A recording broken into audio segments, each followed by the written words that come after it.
ol usta bir acap minara kurdu. Bulutlan göğsünden dur başı, gülyesinin elinin sarıp çırptı, keşteden donup dur tüvürük taşı. Gün şöylesi düştü haytı taraftan, şoňa görä eräger üýtgäp keşdesi, bir görseň meňzeşdi dağın kemerine, bir görseňem ajap söýgen meňzeşdi.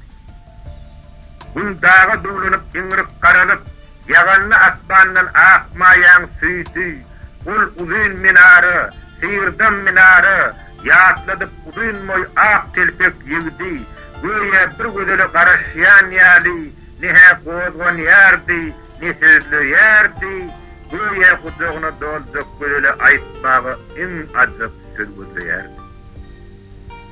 Birdenim gök gürläp ýagyş ýaganny, şol tapan iň zerur ýeketäk sözün elinden gatyryp döwäýän ýaly gözlerini ýaşardyp andaýar idi.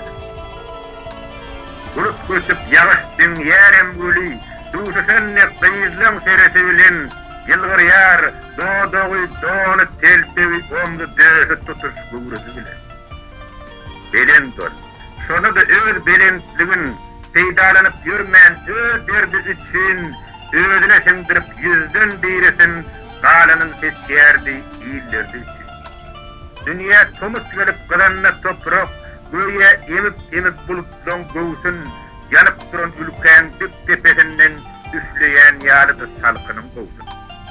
Ärime goş gelip doňanna toprak, goýa emip günüň ýylysyn doňup ýatan ülkän dip tepesinden üfleýän ýalydy mehrim bulutun.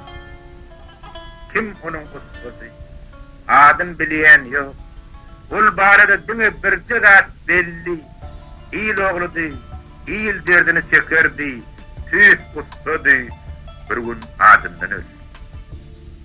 Emma weli, öz adylyň usta, hamirini eýlep, göz ýaşa dere, iň uly çöreği ýapyp gidipdi, iň uly tamdyra, ýedi gat